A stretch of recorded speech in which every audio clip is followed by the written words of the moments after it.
Hey everybody, in this video I'm going to show you how to reset the oil change service light and inspection service after you do a service on a Mark 8 Volkswagen GTI.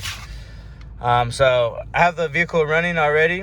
I already completed the oil change. So from here, you want to go on this cluster screen. You're going to click this over button right here. And you're going to get this display right here on the right. You're going to scroll down till you get travel time and distance, then click this over button again. Then from here, you're going to hold this over button for 10 seconds. 10, and release, and you'll get this service menu here.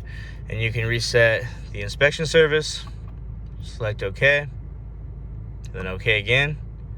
That is reset now. Just gotta wait a second here. Then the screen will pop back up, and then you can reset the oil change service. Select OK. OK again. That's reset. And to get out of the screen, I just scroll down and hit back. And you can go back over. I want to thank you for watching this video today. I hope you found this video useful.